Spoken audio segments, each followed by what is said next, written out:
Hello, we're back here on the ProtoTech SMP server because today we will be building a peaceful mode switch.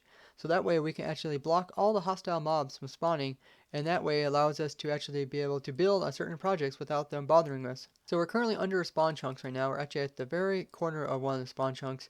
And out here, this will allow us to be able to chunk load up into the area where we want to have the withers loaded. But what we actually brought with us are the wither skulls as well as the soul sands. That way we could actually summon in the wither bosses. And if we get enough wither bosses in one area, it'll actually prevent the game from spawning in any other hostile mobs. I did make a video about this explaining how you can actually block up the hostile mob spawning just by using wither skulls as well as using stuff like shulkers or even ender dragons. And I will link that into the description if you would like to do this on your very own SMP server or even on your single player, so that way you can actually copy what I'm doing right here. So this is the actual corner of the lazy processing chunks of our spawn chunks, and from here we will be actually going out. So if I pull up an F3 screen, you can actually see I'm on a chunk border right here, and this way we can actually go out into this direction and we'll just load those chunks with a single line of chunk hopper chunk loaders, and this way we can actually have the chunks out in this direction being a lazy processing chunks. And right now we're going to go kind of a diagonal distance away from spawn. That way if you're working at spawn you don't accidentally load all these withers. And this will be our first chunk loader. This is just a hopper that is pointing into this block here, and I put a drop over top just to prevent the hopper from looking for items up above it. Now I'll continue out as every spot here. We got another intersection where we intersect into a new chunk here, and then from here I'll just add another chunk loader and I'll continue out until we get to the distance that we want to get. So we made it to our destination. This is where we will summon in the withers underneath of the bedrock, and it's about 10 chunks out from spawn, so hopefully nobody keeps this loaded while they're working at spawn since it's far enough out. This is our last chunk loader pointing into this chunk here, and Lynn is helping me do some digging, and we're going to dig out a little bit of the bottom here. I think he's going to grab some TNT and blow some of it up. And that way we have a little bit of area to work, because we will have to remove quite a bit of bedrock so that we can break down into the void, and that's underneath of the world here.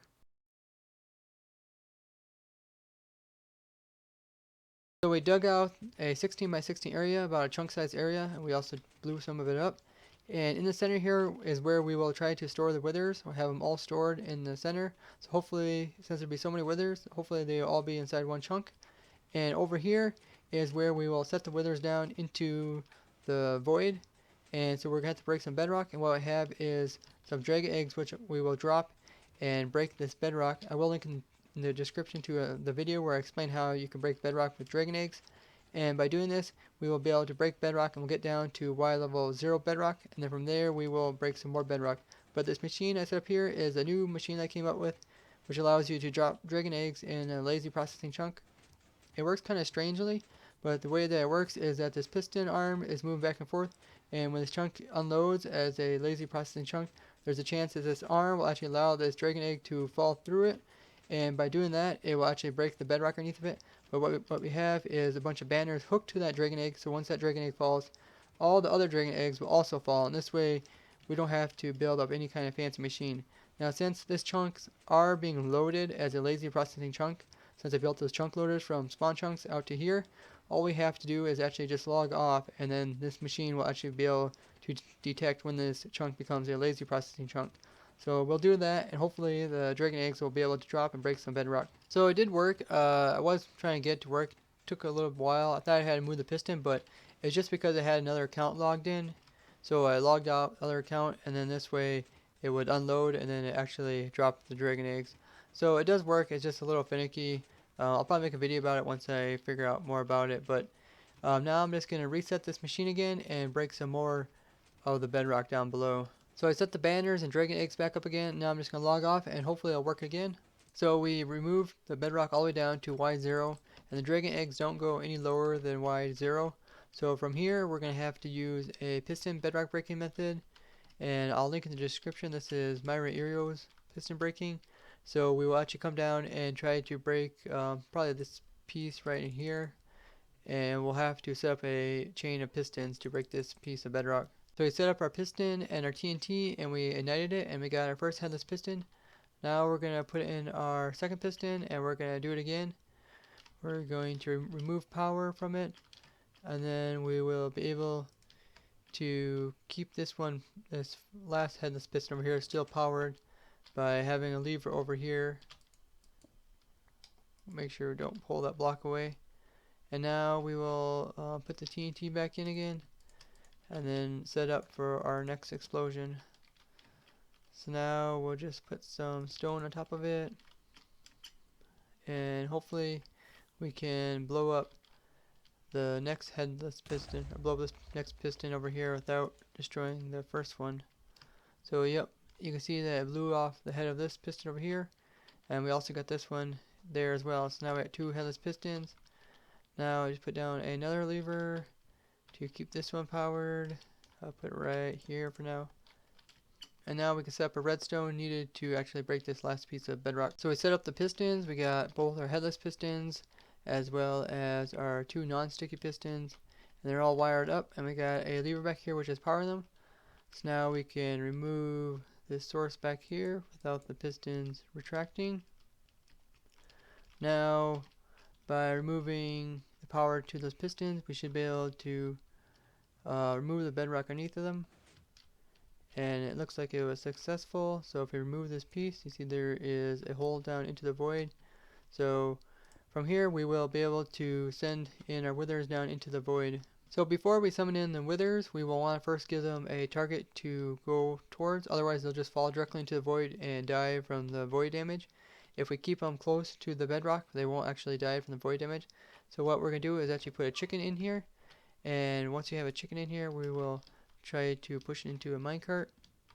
Now once you have it in a minecart, we can get it nice and secure, and this way when the withers are summoned, they will fall down, and then after a while, after their summon sequence is up, then they will be able to move, and they'll move towards the chicken, and they'll just fly underneath the bedrock and stay towards it, close near the chicken. So now we're ready to put in our first wither. We did build a little box here just to prevent the wither from flying away as soon as you summon it. So we'll just put in some soul sand and put some heads on it and see if it tracks the chicken. It will go down into the void,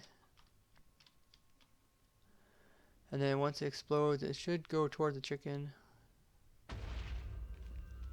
Yeah, you see how it vanished? It's over here. You can kind of hear it.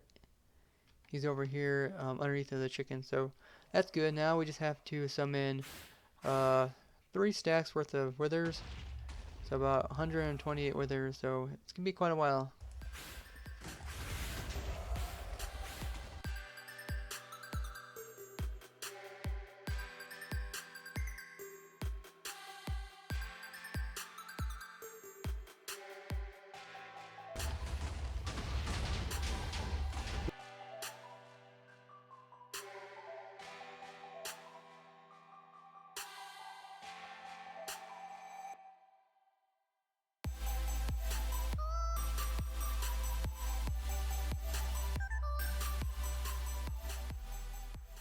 So we finished summoning all the withers, about 2 stacks worth of withers, so about around 128 withers. A couple of the wither skulls got lost, but majority of them are down there, and they're all in a big circular area around this one chicken here, and they'll all be loaded in this one chunk.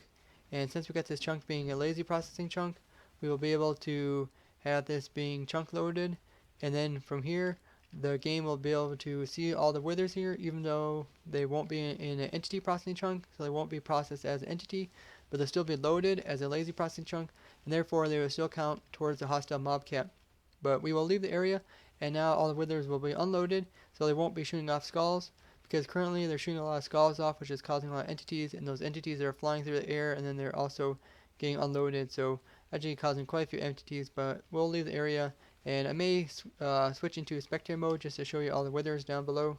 So underneath the chicken here are all the withers, and you can see we got about 160 withers down there.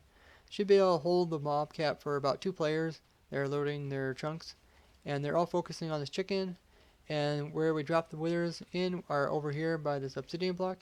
Now the withers could escape through the obsidian block, but they're all concentrated on this chicken here, so they won't go through that hole even if they happen to break that hole. But you can see the withers actually shooting off blue wither skulls, and this is why we will unload the withers and just load them as a lazy processing chunk. This way the withers won't be able to actually shoot off any of the skulls or cause any lag, because they'll just be loaded as a lazy processing chunk, so the actual entity of the withers won't be able to be processed, so they won't be moving around or anything. And you can see with all these withers, we will be able to actually prevent any mobs from spawning elsewhere in the overworld, and we will be able to turn this on and off with the switch, so that way we can choose between peaceful mode and kind of like a hard mode. So we got all the withers in their spot back there, and I just walked back to the beginning of our chunk loaders, which is this first one here, and I run a redstone line all the way back to the center of our spawn chunks. So from there we can either turn on and off this redstone line, and it's powering this hopper here. But right now, currently, where there's no power coming to this hopper, the hopper is trying to push this item into this next chunk, which is loading it. And we got a bunch of more chunk loaders that go all the way back to where the withers are.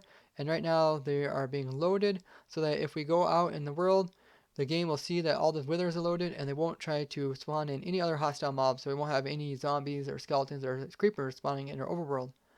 Now, if we want to, we can power this redstone line, which will come and lock this hopper, because the redstone line will lock the hopper, and this will prevent the hopper from attempting to actually push this item out into the next chunk. And since this hopper is no longer loading this next chunk, all the chunks, including the one with the withers, will become unloaded, and then this will allow the game to see that there is no hostile mobs in the game, and therefore we can actually have such things as creepers and skeletons and zombies spawn in our world. So in this way we can actually switch between hard mode and kind of like a peaceful mode for our overworld. Now I'm just going to go back and hook up the lever, and then we'll see if this actually works. So I came out a ways from spawn, and I'm just out here at an island. This is a spot dedicated for mini games, but you can see it's night out, and there's no hostile mobs actually spawning here, even though there's tons of land for the hostile mobs to spawn, and I'm the only one online currently. But this actually means that the withers are actually working. They're being loaded from spawn, and therefore the game is actually seeing all those withers, so it's not allowing the game to actually spawn in any hostile mobs. So you can actually be working here on your mini games or any spot right through the night. You don't have to worry about any hostile mobs coming up and blowing your stuff up. What is also important is to make sure that the mob switch also shuts off, so that way we can have a mob farm going on if we want to.